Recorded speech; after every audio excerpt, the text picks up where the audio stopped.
Hello and welcome to another How to Solo. Last time we attempted Nidhogg Extreme. He was pretty complicated and tough to take down, so this time we're going with something a little easier. Sophia Extreme may be easier to solo than Nidhogg and Sephiroth, but that doesn't mean she's a complete pushover. This guide will aim to assist you in slaying this twisted goddess, and I hope that it definitely works. Without further delay, we're going to get straight into the preparation. I would know the weight of your souls. Now, before you challenge this fight, I recommend getting at least 460 eye level gear. If you play a bit safer, you can get away with less eye level, as the DPS check of this fight is way more lenient than most fights. Food is the usual, most current raid food if possible, but you can go a little bit lower as long as you get quite a bit of HP from it. No potions are necessary, but if you want to bring any, you'll kill it even faster.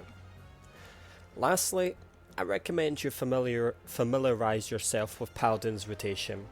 It's pretty simple, so anyone should be able to understand it, but just in case, I'll link the rotation in the description. Bear in mind you won't be able to adhere to it 100% all the time, it's just good to know how to play the job that you're going in on. That's about it for preparation this time. Now we're just going to go straight into the guide for the fight. Good luck. Can you bring equilibrium? Now that you've sufficiently prepared, we can get into taking Sophia down. So the first phase is fairly simple. You just open with a regular fight or flight opener. I suppose you could do the other one if you want, but I prefer doing this one. And dodge to the side for Thunder 2. Inside Sophia's hitbox for Thunder 3, and outside of melee range for Arrow 3. You'll have to remember these throughout the whole fight, so get used to it. It's easy to dodge Arrow 3 as it will give you an AoE marker, but Thunder 2 and Thunder 3 aren't so happy to do so. So pay attention to how many I's are in her name, I guess. You know how to read Roman numerals. After a little while, Sophia will say the line, Daughter, be the bearer of my wisdom. Whenever she says that, her bottom head will disappear and begin a mechanic elsewhere, so watch out. The first time the head will appear in a corner of the arena and do a knockback.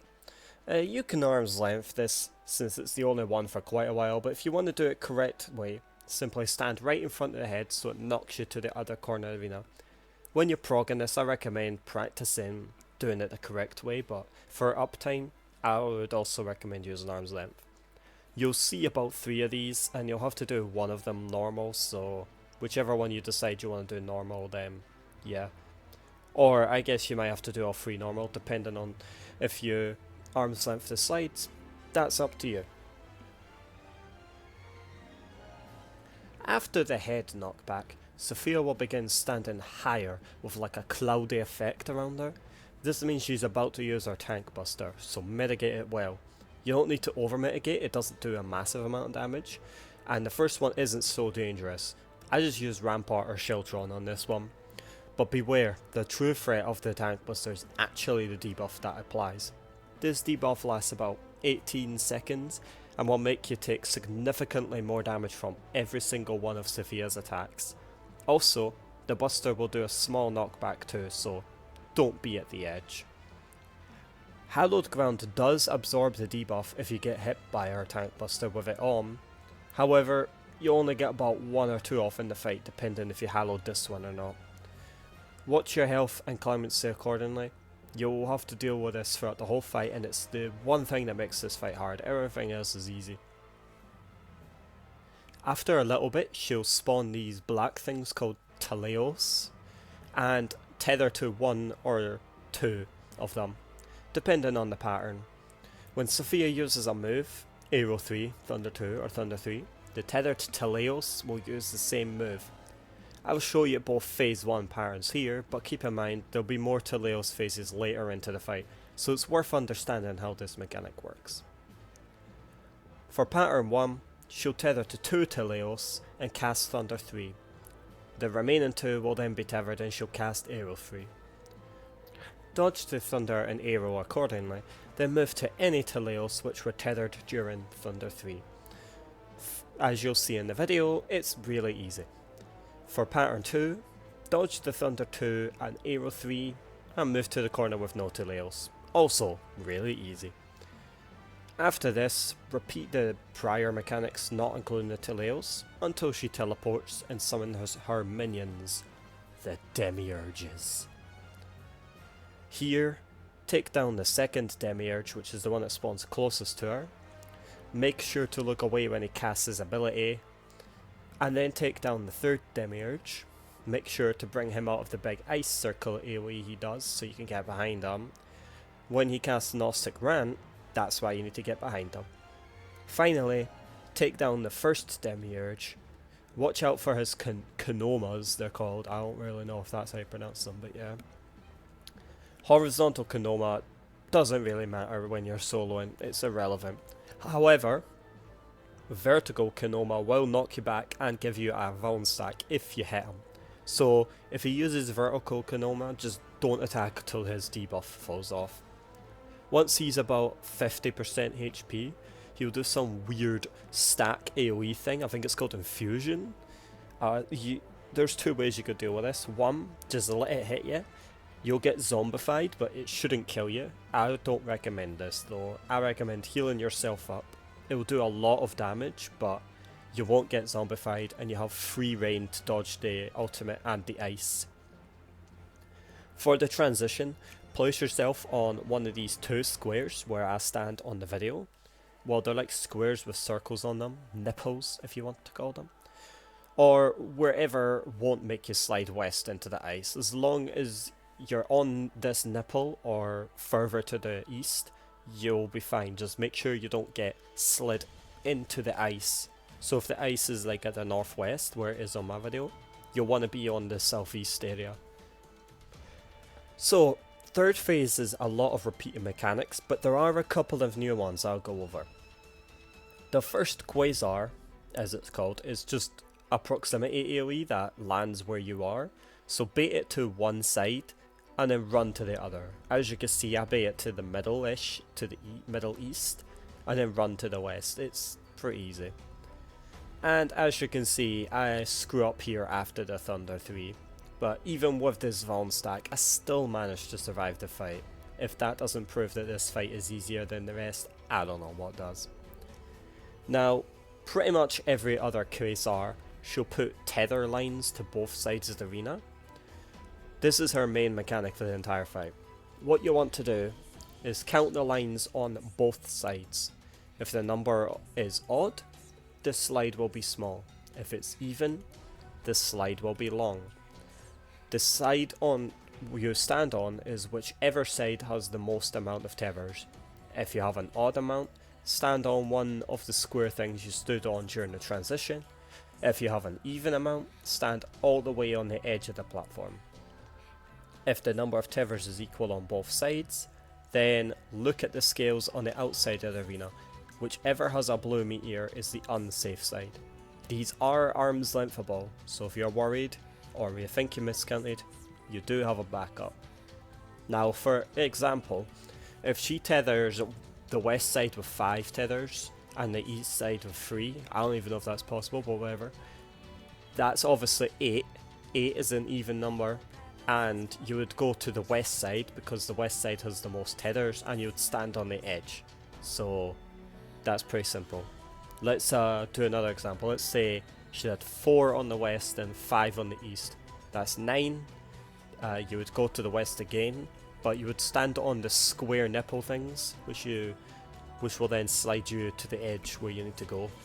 It's fairly simple, but it can get confusing. And there's a reason why you need to stand on these specific spots for most of them. Some of them you can stand on the edge anyway, but I'll get into the reason right now. The reason you can't just treat every slide as a long slide is that sometimes Sophia will summon her head to do a laser at a specific spot of the arena. It's somewhere near the not quite at the edge of the slide, but like 3/4 of the way. So if you, for example, if it's your short slide and you stand on the long slide spot, you'll land right where her laser is and get zapped. Sometimes Sophia herself will disappear and reappear somewhere on the arena. so make sure you're just away from her lane when you get slid. Now that is a lot to take in, and hopefully the video does help a little bit more than my words explanation, but this is the main mechanic of the fight, so once you understand this, you'll be golden. Also, once you understand this and focus on your health for the tank busters. When Sophia stands up with an electric aura, this will mean she'll do 3 blasts of electric damage to the entire party, which is kind of irrelevant when alone, but it can still do a bit of damage since it's electric.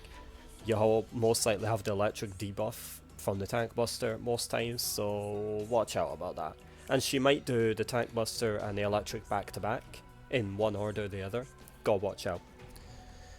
The white/black circle mechanic is actually unresolvable alone, so just take the debuff/damage. There's nothing you can really do about that. I guess pray that you get the black one, I think it is. That's the better one to get. I don't know, but you can't really do anything about it. So the next Teleos mechanic is an exact copy of pattern 1 in phase 1, which means 2 Thunder 3 Teleos, 2 Aero 3 Teleos. This time, though, once Sophia casts Execute, her head will appear at one of the 2 safe circles, meaning you'll have to go to the other or you'll get lasered. In this video, I look at 2 Teleos, and when I hear the head spawn and don't see it, then that means the lane I'm aiming for is safe. If you do see it, move to the other lane.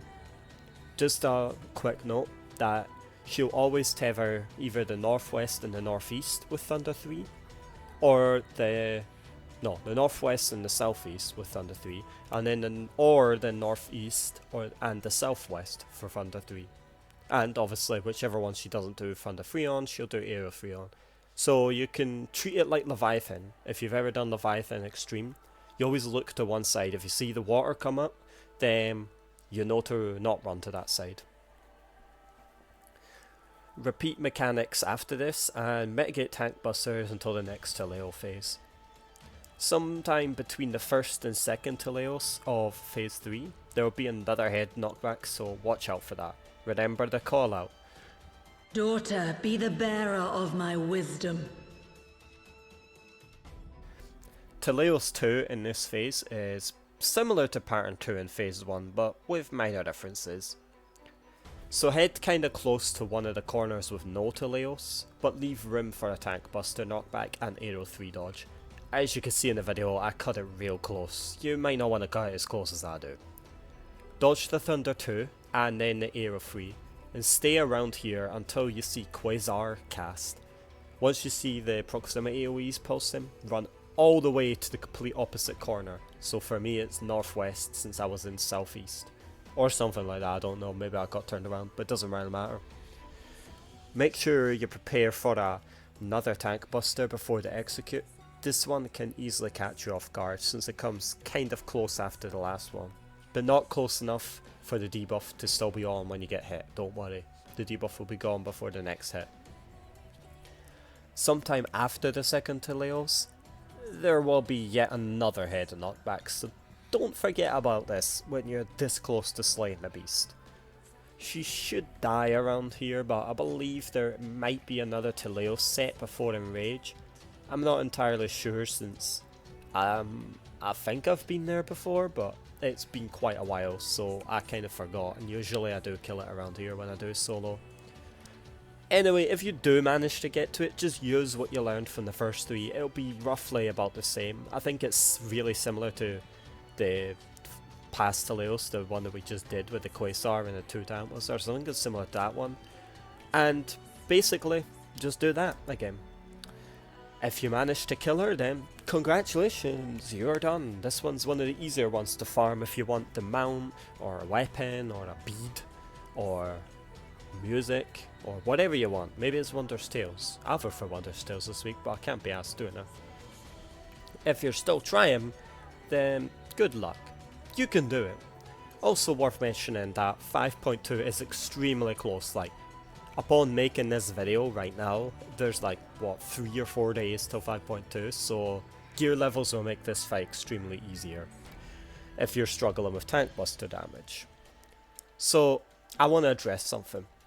Unlike Nidhogg Extreme and the other one I did, Nail Day of Starness, I didn't go into extreme detail about each and every button press. Now, the reason for this is, one, for this fight specifically, the mechanics are way more forgiving and repeat a lot, so a one-time explanation is really all that's needed. But another reason why is I felt like it dragged the video all extremely long for little to no reason. I feel like if you are soloing any of these fights, you will kind of understand when and how to use specific button presses. It's morely the mechanics that you might need help with. And I know there are guides for these fights that were made back in the day from like Mr. Happy, Miqo'te, other people probably. Sorry if you made one and I didn't know. I don't really watch guides. But I think that the mechanics can have a bit of differences when soloing. Like for example, the towers in Nidhogg EX, like you couldn't do those mechanics, so you had to do something specific to soloing. Same with the Fang and Claws on also Nidhogg. So I think there does warrant a solo guide type video. I just need to not go into super detail about every button press and rotation for the entire fight. So from here on out, I'm going to try and make the videos a little bit shorter and more about the mechanics of the fight and less about the specific rotation of the fight. Hopefully you guys can figure that out, and if you think this is a bad idea, mention it below and I'll go back to making them longer and more in depth. Hope this solo guide was useful. If there's anything you'd like to ask or add, feel free to use the comments below. I always look at them, I respond to them. Most of the time I click like because I like liking comments, like. And if you enjoyed it, please consider subscribing and liking the video. I post FFXIV content all the time, and how to solo videos I'm starting to get more into, so there will be more of those coming soon, especially with more patches, making some of them easier and some of them first time doable. So look forward to that. Hope you all enjoyed, and good luck in your endeavours here, and have a great day, night, afternoon, or whatever it is if you're currently watching on Mars. Thank you.